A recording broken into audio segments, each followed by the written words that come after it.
चीनी यात्री हेनसांग ने भी अपने यात्रा विवरण में इन गुफाओं का सविस्तार वर्णन किया है। हाँ हाँ वही है मतलब। अगली लाइन से लिखिएगा।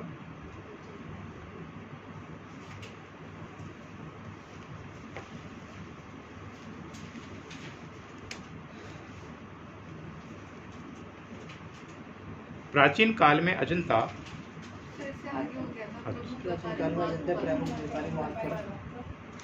क्या लिखा था? प्राचीन काल में अजंता प्रमुख व्यापारी मार्ग पर। अच्छा अच्छा।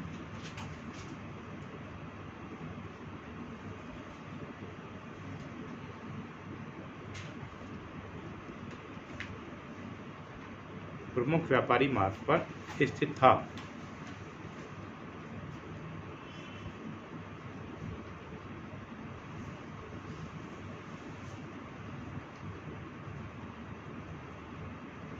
अगली लाइन से लिखें। प्राचीन नगर उज्जैनी, उज्जैनी वर्तमान में जिसको उज्जैन बोलते हैं, उज्जैन, उज्जैनी को प्रतिष्ठान, उज्जैनी को प्रतिष्ठान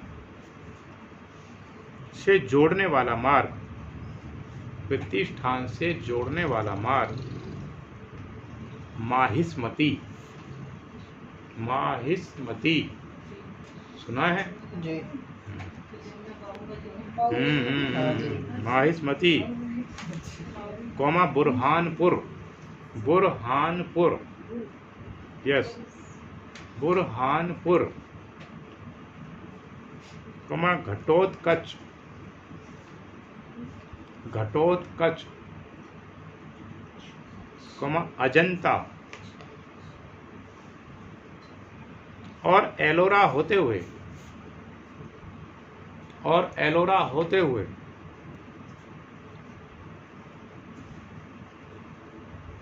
प्रतिष्ठान तक जाता था, प्रतिष्ठान तक जाता था। और आगे यह मार्ग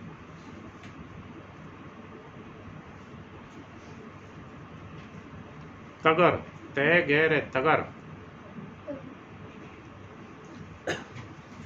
तगर से अन्य महत्वपूर्ण नगरों से, तगर से अन्य महत्वपूर्ण नगरों से होता हुआ, अन्य महत्वपूर्ण नगरों से होता हुआ मथुरा तक जाता था, मथुरा तक जाता था।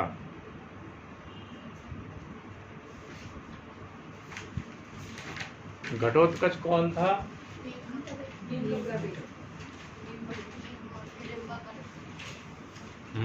हिडम्बा और भीम का पुत्र था। क्या विशेषता थी उसकी? दानव था, वो विशालकाय था, जिसको किसने मरवा दिया था? श्री कृष्ण ने मरवाया था। किससे? हाँ, वो रणनीति के तहत मारा गया था। जब उसको पता था, क्योंकि श्री कृष्ण को किसको बचाना था? अर्जुन को बचाना था। और कर्ण के पास था कौन सा? ब्रह्मास्त्र था। समझ रहे हैं? ब्रह्मास्त्र, जो ब्रह्मास्त्र था उसको पता था कि ये अचूक है। अगर कर्ण के पास ये ब्रह्मास्त्र रहा तो अर्जुन की मृत्यु निश्चित है। उन्होंने छल प्रपंच रचा। छल प्रपंच में क्या रचा? तो उसने कहा कि इससे ये छुड़वा दिया जाए, क्योंकि अर्जुन के पास वो ब्रह्मास्त्र था। वो उससे संतुष्ट था कि मुझे तो केवल अर्जुन को मारना है और अर्जुन के लिए काफ़ी है।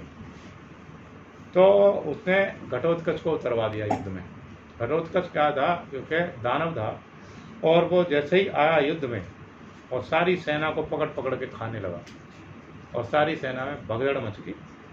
तो जबरदस्ती जो दुर्योधन था उसने इससे कर्ण से कह करके ब्रह्मास्त्र को छुड़वाया, और उसने ब्रह्मास्त्र छोड़ा और उसकी मृत्यु होगी। किसकी? घटोत्कच की। और तभी भी उसने क्या करा? भीम ने, उसने बोला कि पुत्र सेना के ऊपर गिर। यानी जब गिरता, गिरने पर भी बहुत सारे हजारों लोगों को मार देता हो, इतना बलशाली और बलवान था। तो बहुत सारी इसमें ना जो है युद्ध की जो रणनीति होती है इनमें बहुत सारा छल प्रपंच होता है। इनमें केवल जीत से मतलब होता है। इसमें कितने लोगों की जान गई। जब महाभारत का युद्ध हो रहा था तो उसमें कितने ही लोगों का रक्त, असहाय लोगों का रक्त बहा था, कितने जीव जंतु मारे गए थे। जब इसके पाठ को लिखा गया था, महाभारत के युद्ध की जब घटना उसने जो कवि ने दर्शाई थी, तो उसका जो हृदय था इतना विदारक से उसने लिखा है। उसमें इंटर की किताब है, उसमें लिखा हुआ है काव्य में कि जब युद्ध हो रहा था तो जितने भी वो थे, जीव जंतु थे, घोड़े, हाथी थे, उनके जो अंग थे कट कट करके इधर उधर पड़े थे, और जो वो था उनका रक्त था वो नदी की तरह बह रहा था। उस समय का वर्णन उसने किया है, और इस प्रकार से मिक्स होकर के बह रहा था कि आप पहचान नहीं पाते कौन सा रक्त आदमी का है और कौन सा उसका। तो भूमि कैसी थी, काफी लंबे समय तक लाल ही रही थी, वो इतनी खून से लथपथ थी। हाँ, आज भी है, आज भी लाल है। तो ये सब उसमें कितने सारे सभी दोषी लोग तो नहीं मारे गए थे, कितने ही हाँ जो असहाय और जिनका कोई दोष नहीं था, कोई लेना देना नहीं था, ऐसे लोग ज़्यादा मारे गए थे। इसीलिए तो बोलते हैं जो इंटर तक की किताबें हैं ना वो बढ़िया तरीके से पढ़नी चाहिए, बहुत कुछ बेस का ज्ञान हो जाता है उनमें से। देखिए, अजंता का वास्तविक नाम, अजंता का वास्तविक नाम क्या था, यह अभी तक निश्चित नहीं हो सका है। यह अभी तक निश्चित नहीं हो सका है।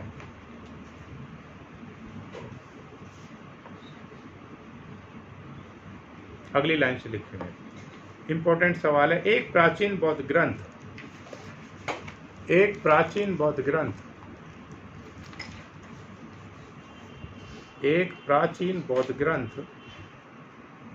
महामयूरी में, इंपॉर्टेंट सवाल है ये, महामयूरी में अजितंजय नामक एक ग्राम का उल्लेख मिलता है। एक ग्राम का उल्लेख मिलता है। एक ग्राम का उल्लेख मिलता है।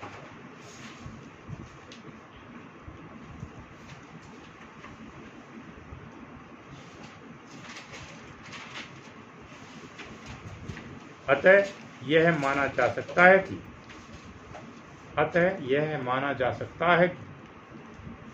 अजंता का प्राचीन नाम अजितंजय था,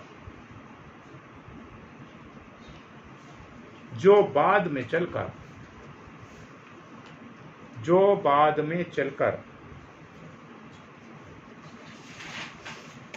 अजिंठा नाम से प्रसिद्ध हो गया।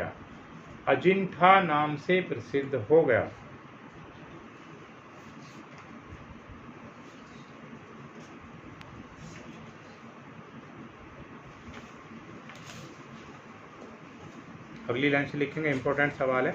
आज भी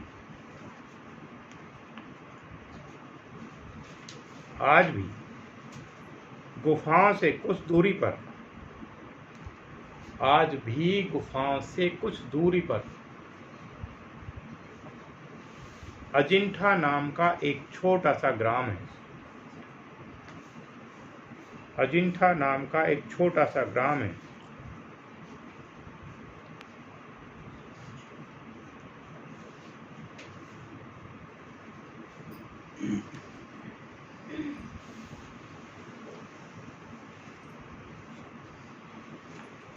अगली लाइन से लिखेंगे, यहाँ पर अंग्रेजी भाषा में अजंता छोटा सा गांव है। अगली लाइन से लिखेंगे, यहाँ अंग्रेजी भाषा में अजंता नाम से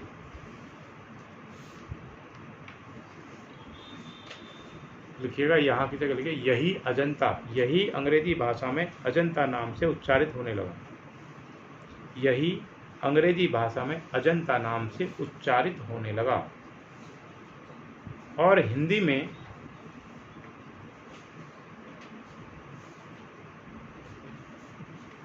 अजंता नाम से लोकप्रिय हो गया।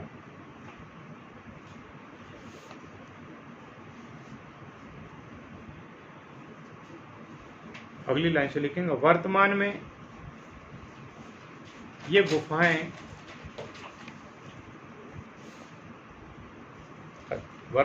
ये गुफाएं अजंता नाम से ही जानी जाती हैं। वर्तमान में ये गुफाएं अजंता नाम से ही जानी जाती हैं।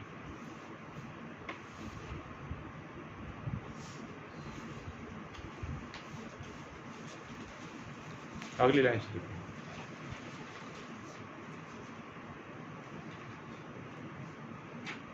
देखिए बाघोरा नदी का नाम भी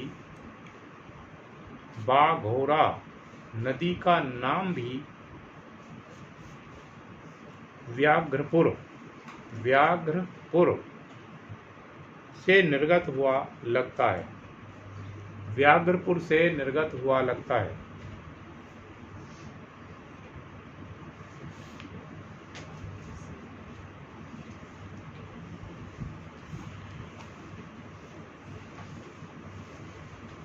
इसी प्रकार प्राचीन एलपुर से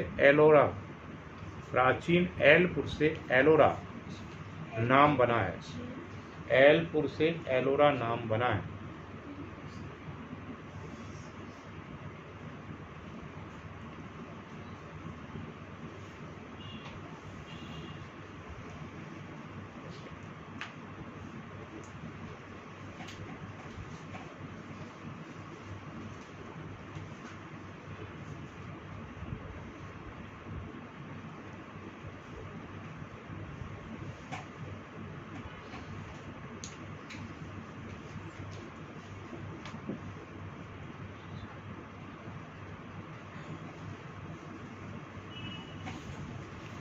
अगली लाइन से लिखते हैं,